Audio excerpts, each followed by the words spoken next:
Que aprovecharos de la ocasión que no lo vais a ver. Hola a todos, hoy estamos un día más en Radio Ilustración y tenemos como invitado a Ginián Meléndez, el jugador y exentrenador del Albacete Balompié y de la selección española sub-19. Y vamos a empezar la ronda de preguntas. Buenos días, me llamo Luis y la primera pregunta que voy a hacer es que como entrenador ganaste demasiados trofeos, la mayoría con categorías inferiores en la selección española. ¿Cuál es el que más te costó ganar de todos ellos?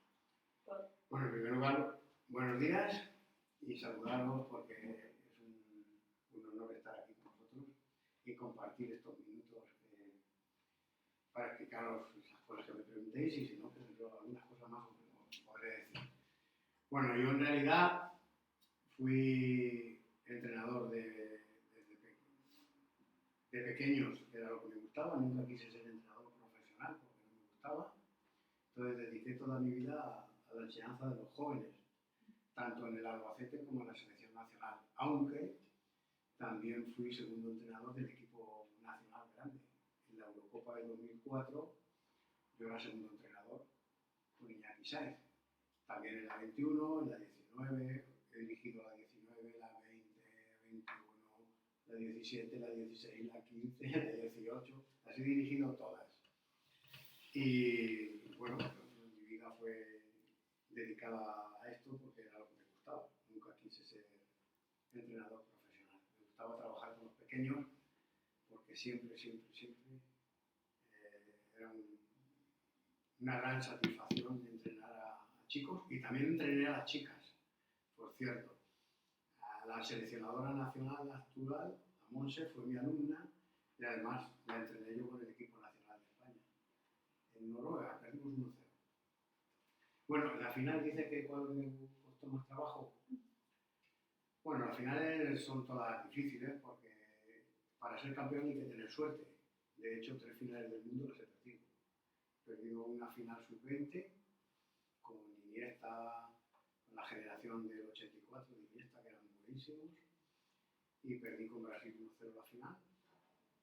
Perdimos, ¿no? Con Brasil 1-0. Jugamos con 10 todo el partido, pero luego con la 17 perdí otras 2 finales del mundo.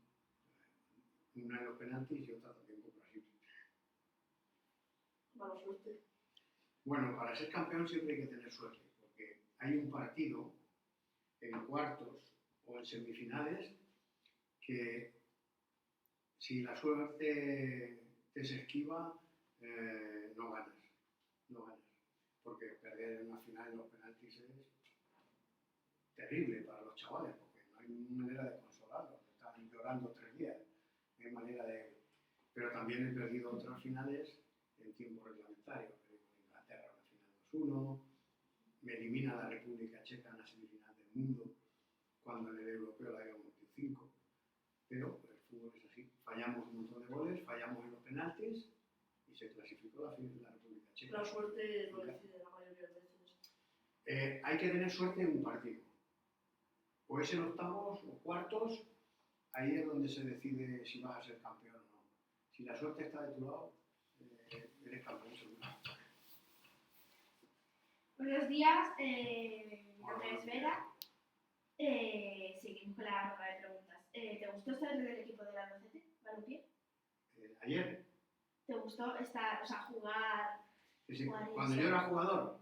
Sí. Sí, lo que pasa es que tuve una lesión muy grave de un brazo que me dejó prácticamente inútil cuando yo jugaba en el Albacete y tuve que abandonar el fútbol porque estuve un año entero parado con un brazo. Y ya tenía mi carrera, ya era maestro y me dediqué a la docencia, que era lo que me gustaba también. Bueno. Muy buenos días, Hola, mi Minerva. nombre es Minerva y continuamos con las preguntas. ¿Cuál fue el momento más feliz de tu carrera como entrenador y jugador? Como entrenador, pues hay 2 momentos. Uno, el día que salvé al Albacete de bajar de segunda división, en el año 98. Fue un día muy feliz. Y luego yo creo que otro día muy feliz, pero al mismo tiempo muy triste, el día que dejé de ser seleccionador para convertirme en director de la federación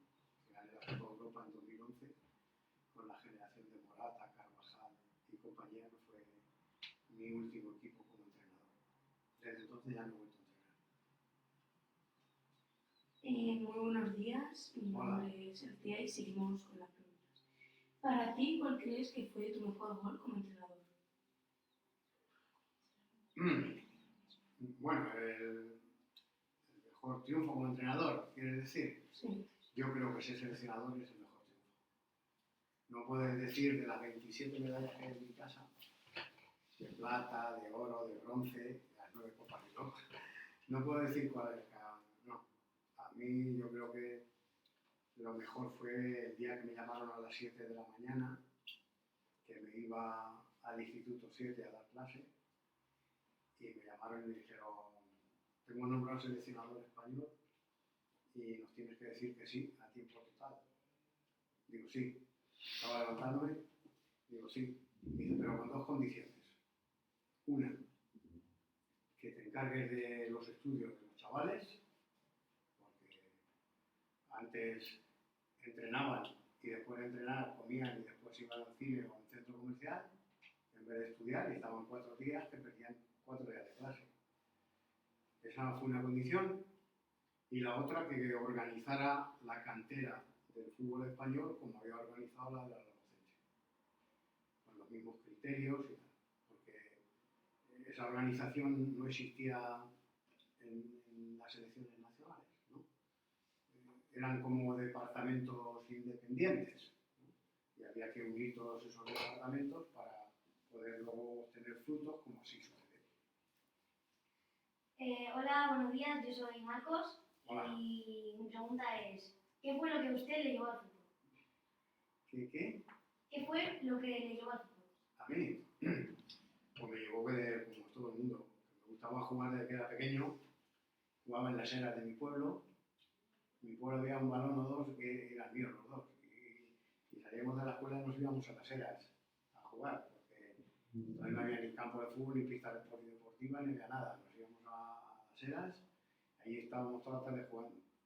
Y cuando me vine a Albacete a estudiar, pues al principio no me dejaban jugar en el instituto, había solo un instituto en Albacete, que era el número 1, que está en el parque, y yo vine a estudiar primero de bachiller, y bueno, como era de pueblo, pues no me dejaban, se reían de mí. Y ya hasta que al mes o así, un día me dejaron jugar al fútbol y ya me escogían de los primeros siempre. Pues jugaba bien. Hola, mi nombre es Yago y mi pregunta es que cuando tú fuiste entrenador de la Albacete Balompié, ¿qué jugador viste que tenía más futuro? Es decir, que viste que para ti como que resaltaba entre todos. Bueno, es que hay que distinguir la etapa que yo fui el preparador físico del equipo, que fui con Benito Floro, los que subimos al equipo a segunda A y luego a primera división, y estuvimos en primera división, yo era el preparador físico de él, y la etapa en la que yo fui el director de la cantera de la Albacete. Entonces, de los que llegamos arriba, hombre, a mí yo no lo descubrí, era un jugador que vino, que me gustaba muchísimo, que era Salazar. Y yo vivía, a mí Antonio me encantaba, porque si estaba Antonio en el campo siempre podíamos meter un gol y siempre podíamos ganar. Jugábamos con 7 jugadores de Albacete en primera división, ahora no hay ninguno. Y luego de la cantera, pues hubo muchos. A Morientes lo fiché con 15 años, fui a buscar a otro jugador y el que me gustó fue él. Y me lo traje cuando tenía 15 años y pagué 15 balones viejos. Hiciste buena elección. Sí, pues claro, lo ha contado él en un podcast cuando yo fui a Toledo y fui a ver un jugador que me habían recomendado. Me habían recomendado un delantero de Toledo que se llamaba Mejías, que metía muchos goles. Y hicieron un partido de una selección de Toledo contra el Toledo. Y en el Toledo jugaba ese chico que metía tantos goles. Y estábamos 20 en el campo. Y entonces jugó, metió 3 goles, él tenía 15 años, estaba en su pueblo, en Sonseca, y yo dije, a mí el que me gusta es ese, y ese es el que me voy a llevar. Y hablé con sus padres y me lo traje aquí una semana y lo puse ahí en una pensión por ahí por Batalla del Salado, que se llama la Pensión Vitoria, y me costó 15 balones, y además viejos. Luego lo vendimos en 300 millones de pesetas. Vale. Primer partido que jugó con el Albacete Grande, yo fui su entrenador en los juveniles, por cierto, era del Barça, y les invité a ver el Barça Real Madrid, que perdió Madrid 5-0, y vino dándome la tabarra desde Barcelona en el autobús hasta llegar al Albacete, metiéndose conmigo. Era un equipo juvenil que tenía yo que era buenísimo, posterior a lo que decía él, de Moriente, Josico, Jesús, Chito, Madrigal, tenía un equipo muy bueno. Al año siguiente fuimos campeones de España. Ese y Santi cuando era pequeño. Santi cuando era pequeño fui a buscarlo a un barrio, a la vereda, y los del barrio pues casi me pegan. Bueno, casi no me pegaron por querer ficharlo al Albacete. También sabía que... Luego después a Santi jugó en el Albacete, jugó en el Atlético de Madrid y luego lo fiché conmigo, me lo llevé a la selección de seleccionador. Bueno, ahora mi segunda y última pregunta es que si pudieras viajar al pasado, ¿a qué época volverías? ¿A qué época? Si pudiese volver, volvería a Lezuza, donde fui director del colegio, porque tuve unos alumnos maravillosos y alumnas, y volvería a tocar la guitarra y la bandurria con ellos, que hice una tuna de 60 niños y niñas, y fui el hombre más feliz del mundo, porque hicimos una cooperativa de niños, entonces no teníamos emisoras, pero hacíamos un periódico. Hicimos un periódico que se llamaba El Cirio Cascarrín. Cirio significa niño en esa zona de sí. Ya Antonio, el profesor que está aquí, estaba en Lezuza, donde yo estuve, me volvería a Lezuza de maestro. En el mundo del fútbol me iría a la federación hasta que me muriera, porque fui el hombre más feliz del mundo, eligiendo a los chavales y sobre todo enseñándoles valores, que es lo que me gusta a mí. Muy bien. Ahora mi compañera Vera va a hacer sus preguntas. Bueno, Vamos, Vera. esta es mi segunda y última pregunta. ¿Tuviste problemas con tus compañeros de equipo o entrenador cuando jugaste? No, nunca. En aquella época nos llevábamos muy bien. No, hombre, siempre suele haber algún roce en un entrenamiento, tal, pero una vez que acaba el entrenamiento, pues ya somos todos amigos, ¿no? El mundo entonces era diferente. Compartíamos muchas cosas, ¿no? Había menos y lo poco que teníamos intentábamos compartirlo. De hecho, yo recuerdo que nos duchábamos con agua fría. Al terminar los entrenamientos, cuando yo era juvenil, nos duchábamos con agua fría porque no siempre había una botella de butano para el calentador. Y bueno, éramos felices. Teníamos, en lugar de tener 30 balones, teníamos 3 o 4. Y en lugar de entrenar en un campo de césped, entrenábamos en un campo de tierra y a lo mejor había montones de piedras, por ponerte un ejemplo, ¿no? Como cuando yo llevé a Iñaki Sáez a que viera a Andrés Iniesta cuando tenía 9 años. Le digo, vente que te voy a enseñar una cosa que no has visto en tu vida.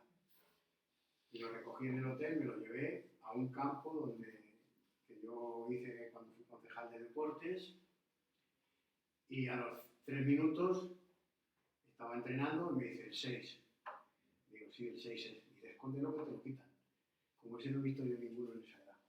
Porque Iñaki Sáez fue entrenador del Albacete y fue la persona que me llevó a mí a la selección. Bien, pues esta es mi segunda y última pregunta. ¿Te hubiese gustado seguir durante más años en el fútbol? Habla fuerte, por favor. ¿Te hubiese gustado seguir durante más años en el fútbol? ¿Cómo? Y si te hubiese gustado seguir más años en el fútbol. Bueno, el COVID fue lo que me apartó del fútbol. Todavía hago cosas. Pasado mañana me voy a Melilla a dar una conferencia de la Eurocopa. La semana pasada estuve en Madrid. Trabajo en la UEFA hasta este año, haciendo los informes de la Champions. Entonces, o me toca campo o me toca en el ordenador. Y si me toca campo, pues estoy con el teléfono allí hablando para Suiza, donde donde están los analistas viendo las imágenes y yo les digo las imágenes que tienen que cortar, si hay un contraataque, si hay una jugada que me gusta, si el gol, en fin, lo que pasa en un partido. Y si me toca en el ordenador, pues estoy en mi casa sentado y tengo el partido en el ordenador grande y voy hablando. Lo que voy viendo, lo voy hablando y los analistas en Ginebra, en Suiza, van cortando las imágenes que yo les digo. Pero me gusta más el campo, ¿sabes? Alguna vez se equivocan, ¿eh? Y te quitan una buena jugada. Sí, sí, se equivocan, sí, es normal también que se equivoquen. Pero bueno, los analistas de Suiza ellos no son el VAR. O sea, yo hablo con un analista y le digo, coge ese contraataque del Real Madrid que van 3 contra 2 y no han finalizado un gol porque ha pasado tal cosa. Luego toda esa información hacemos un libro y se lo mandamos a todas las federaciones europeas y a todos los directores deportivos de Europa para que aprendan de las tendencias del juego, se llaman.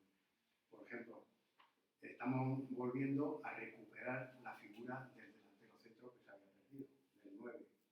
Y el fútbol ahora camina otra vez a jugar por las bandas que también se había perdido. Y con transiciones muy rápidas. Los equipos presionan arriba porque las reglas del juego hacen que el portero pueda jugar con los defensas dentro del área, que antes no se podía. Entonces los equipos contrarios se van arriba a apretar. Entonces el pressing ha pasado a convertirse en la segunda palabra importante.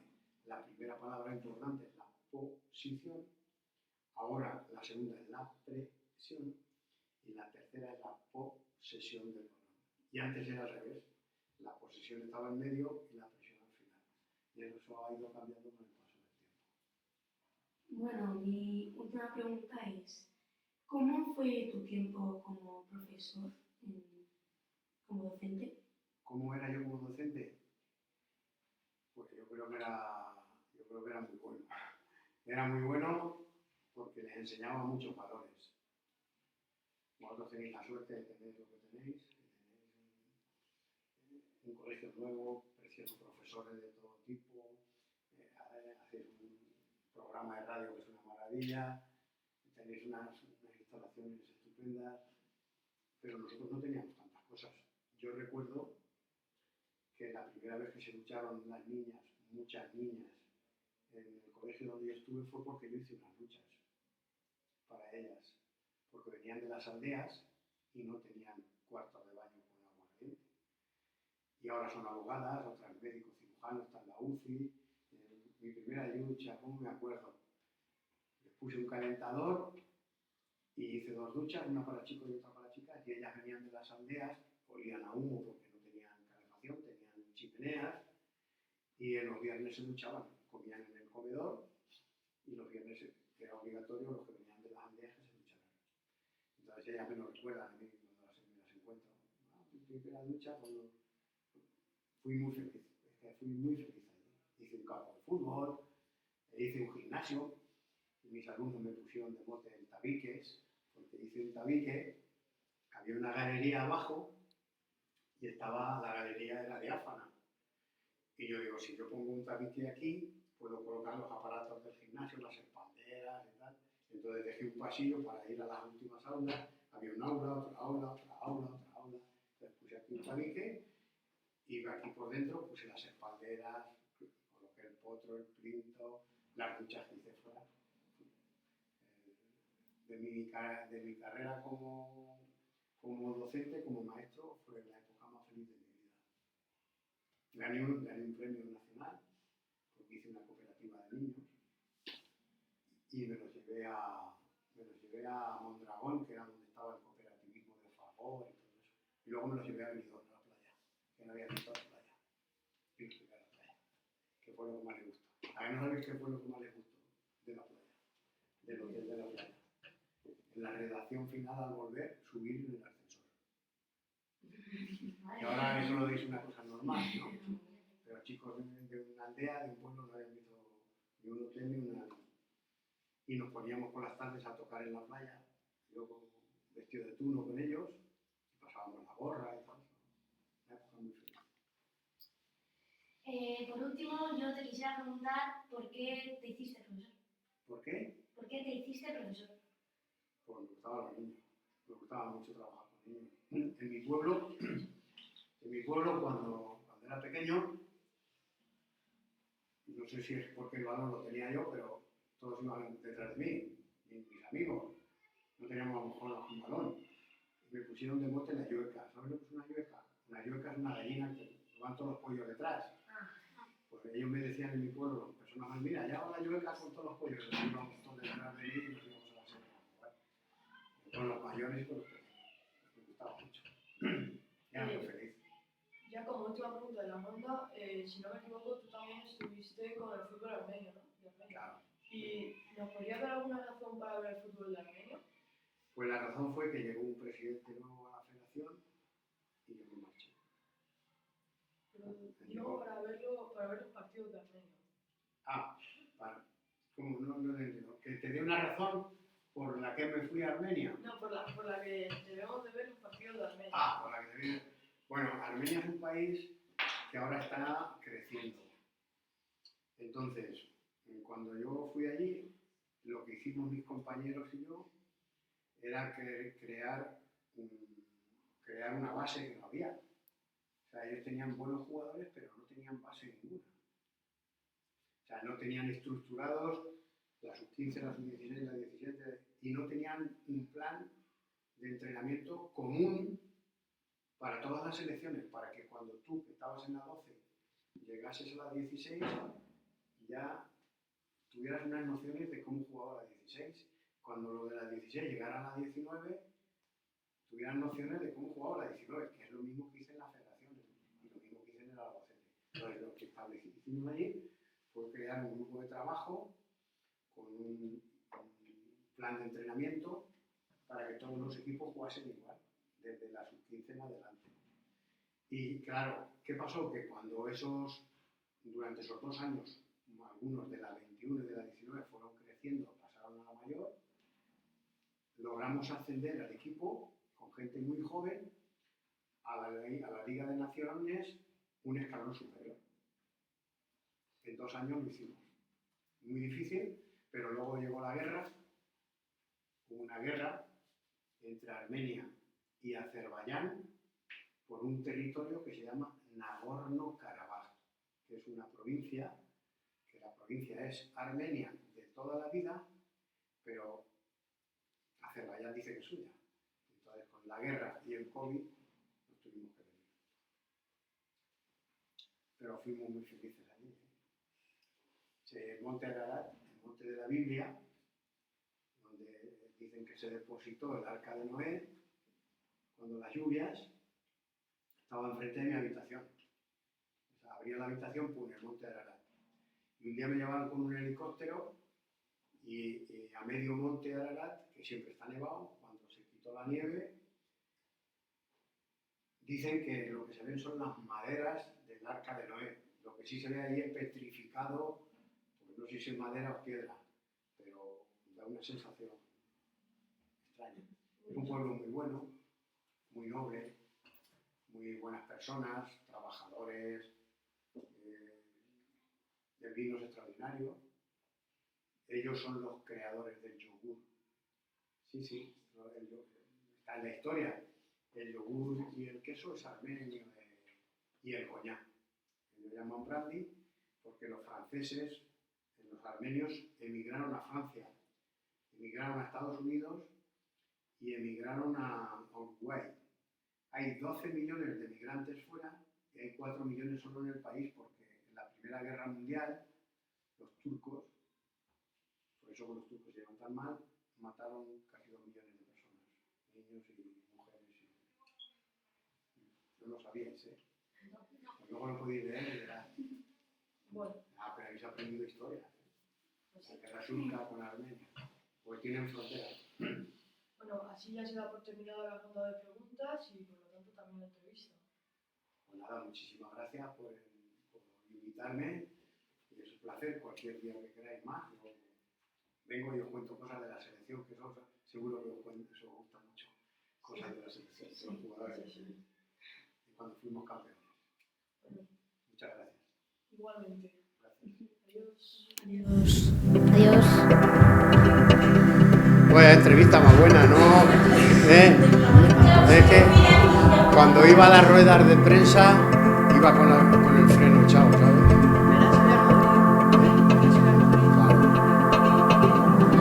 No, mira, este partido no me ha tocado, me tocó el otro. El Madrid Atlético de Madrid me tocó televisión. No creas. En el campo estoy mejor, estoy hablando